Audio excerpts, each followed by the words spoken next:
Welcome back to my Let's Play for Moemon, my Manhwa run. Gosh darn it, I keep running into problems with RPG Maker games lately. With pretty much either unbeatable bosses or difficult to beat bosses that require stat grinding, which is really irritating. Um, there's just no getting around it though. Um, when it comes to Fantasia Remake, I'm gonna have to basically stat grind by hunting down speed and health scrolls so I can then push my way to the final boss. By being so much faster than him, I can just basically spam super attacks on him. Or at least that's the goal. Unfortunately, that's going to take a while. Probably months of grinding work, honestly. There's no fast way to do it, because I gotta hope I get lucky and get speed scrolls to drop and health scrolls to drop, and there's no guaranteed way to get those. I mean, I can fight in areas where the monsters are likely to pop up, but even if I kill them, there's no guarantee they'll drop the stuff I need. Sadly, I can't, Well, thanks for that, Haunter. After all, you just took yourself out. But there's no guarantee I'll get the items I need. Maybe the ones in Pandemonium are more likely to drop the stuff I need. I hope. But I'll probably have to go about that from my save file where I haven't beaten the most recent boss yet. Because as soon as you fight him, it causes your walking speed to take a massive nosedive and you get a heck of a lot slower. For whatever reason. I guess because the way the scene's set up, you keep trying to walk forward or something and it messes it up, maybe? I'm not entirely sure. There's just a lot of bad programming in that game when it comes to a lot of stuff, so it gets glitches that causes massive speed slowdowns. Especially if the main character's walk speed outside of battle, which really sucks when you get to the final area of the game, because all of a sudden you're walking at a snail's pace through an area, so it's going to end up taking almost half an hour to get from one end to the other. So if you're going down there with boosted characters, you're going to want to bring them in boosted before you get to that point, which is a major annoyance, because you're basically going to have to farm until you feel satisfied with what you've picked up. And there's sadly no way to just buy stat upgrades in that game. I really wish there was a black market shop just somewhere, anywhere that sold the stat upgrades. I mean, sure, they'd probably cost a lot, but I'm willing to grind out money and resources to buy those things if I had to, okay? It's a much faster option than, hoping they drop by random luck. But I guess that's what you get. And with Soul 2, I have a similar issue where the game sets it up to where it kicks everyone out of your party, then wants you to then switch people into your party. The problem is the party switch system does not work correctly in that game. If you access it from inside of a dungeon, it traps you in a cycle where you can never get out of the party selection again. So I have to go up against the next boss solo. A boss the game tells you basically need 4 characters for. I had to fight with 1 character because they screwed up the party switch system. Because it only works from the main map, not the dungeon maps. Which is really bloody irritating, since that means I'm going to have to power level myself up to probably the high 30s, upper 40s potentially in a dungeon. So basically spending hours and hours and hours grinding out money and resources, all for the sake of having enough power on 1 character to be able to quickly take down a boss. All by myself. It's not a fun time. It really isn't. Well, this ain't a ground run, so we can't really use cubone here. Sort of wish we could, but we can't. One of these days, I guess we'll do a ground run in this game. Probably. And then when we do that, I'll catch a cubone, just to have one. I mean, I'm not entirely sure what I'd do with it if I had it, but hey. Cubone's kind of awesome, I guess, considering it wears the skull of its dead mother on its head. Has a sort of weird, sadistic appeal, I guess. So I'm gonna have to take a fight either up top or down low. Well, down here means I can snag an item, I guess. Zombies? I don't see any zombies. Where are the zombies? Let me at them. I got freaking Gyarados, so bite their heads off. Well, we'll just stick to biting for now. After all, I can't use Hyper Beam here. Normal attacks don't work on ghosts. A sad truth, I suppose. Same reason why you can't use Explosion against them.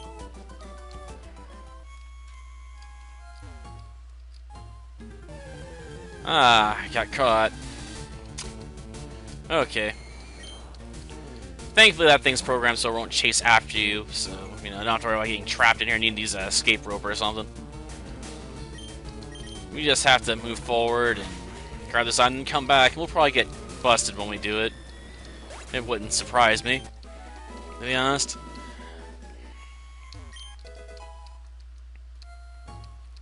Well, I'll put that in the items pocket for now. Oh wow, I actually got around without being spotted. I'm surprised, to be honest. Usually I go in there for that stuff, and I get caught for it. Well, it's not high enough level to use Curse yet.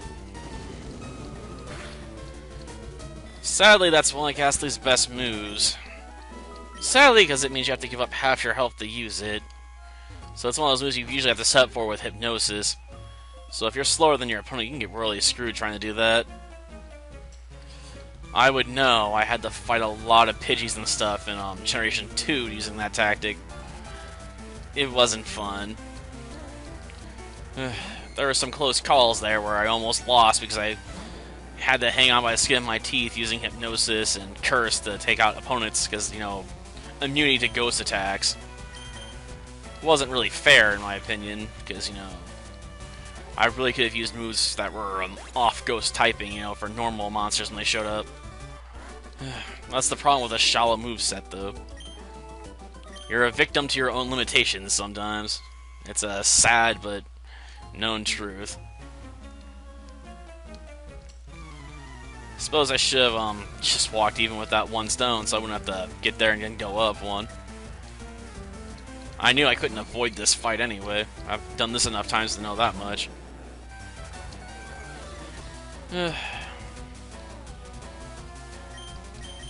But yeah, I may end up revisiting Dream Quest because there's a new version out that has supposedly some balance updates made to it.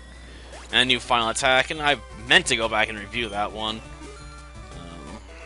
So if I was going to review it, it'd make more sense to look at the newest version.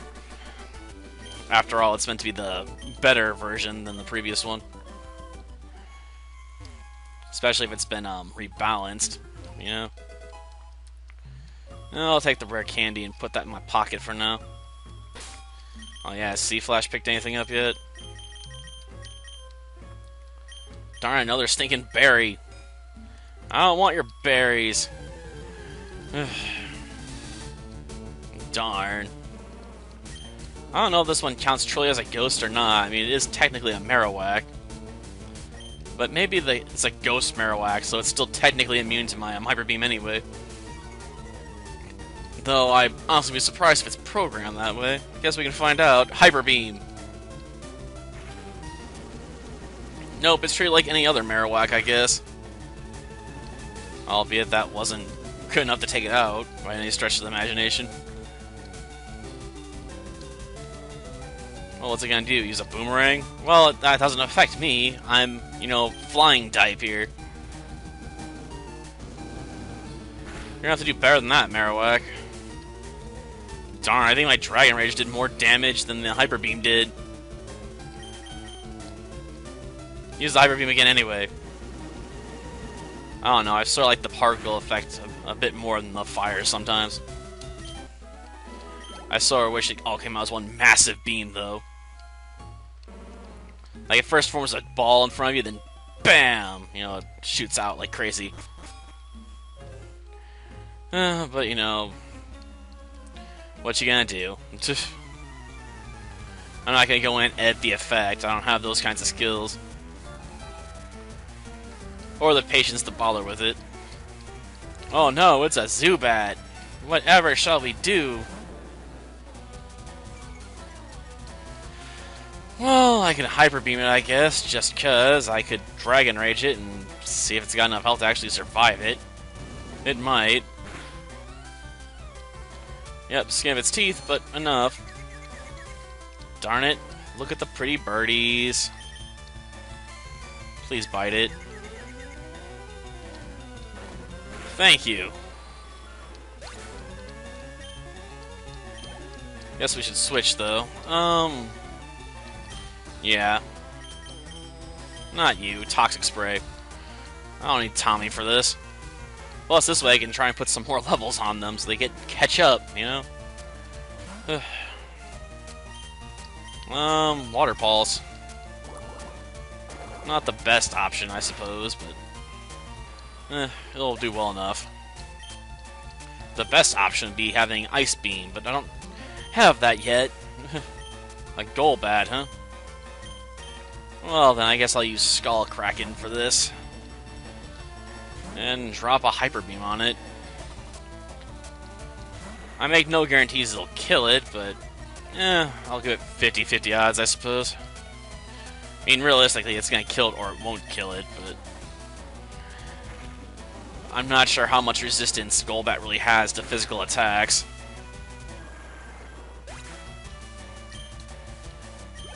Sweet. Victory is mine.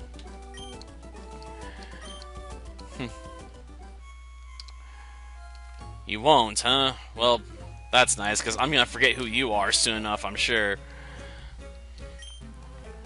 It's right about how Team Rocket's abusing Pokemon, so we're talking it over, just like adults. And just like adults means we kidnapped him and took him to the very top of this place, I think. Mr. Fuji says he came himself, but you know, whatever. Okay, poison type. Well, I like to avoid being hit with smog and poisoned here, so I guess we'll just blow you out of the water fast. Just for the sake of avoiding being poisoned. It really upsets me that much when it hits me, you know? We'll put in Toxic Spray. Sure, it doesn't have the glasses, which is disappointing, I'll admit. But I can still abuse Bite here, because I have learned it.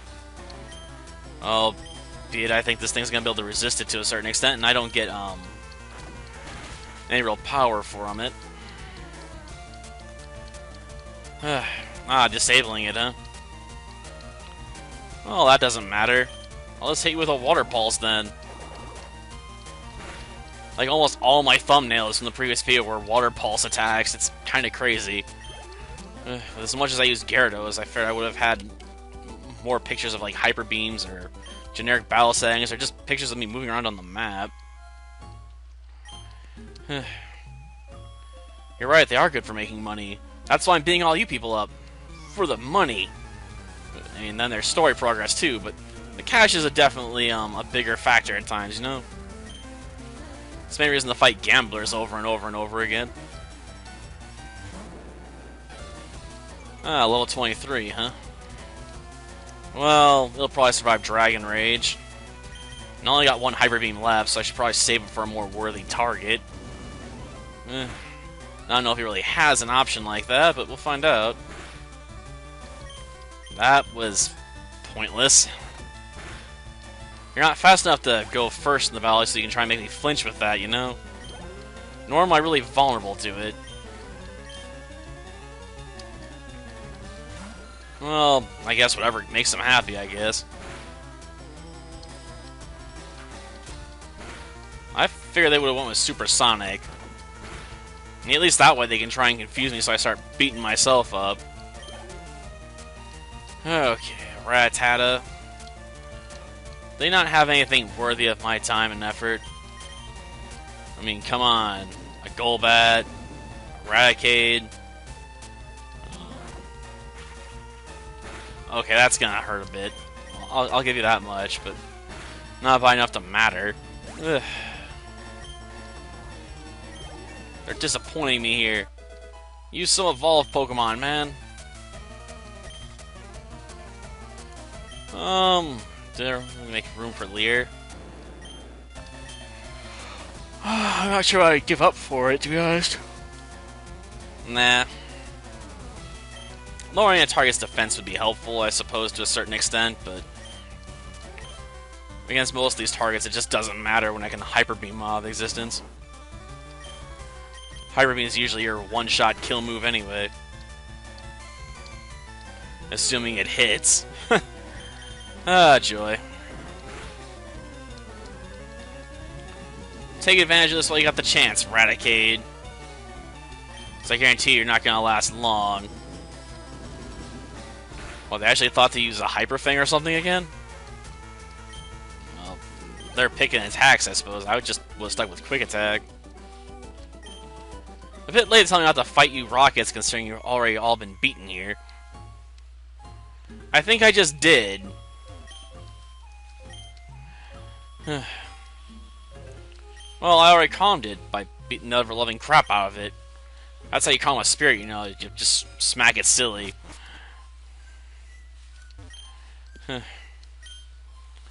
One requires strong dedication. Without deep love for Pokemon, your quest may fail. But I'd like you to have it. Thank you, Mr. Fuji. I'll be using this soon. Trust me. Yeah, I know where Sleeping Obstacle's at. It's back over in Celadon City on the way to Cycling Road. Well, that'll do for this episode. Till next time, then. See ya.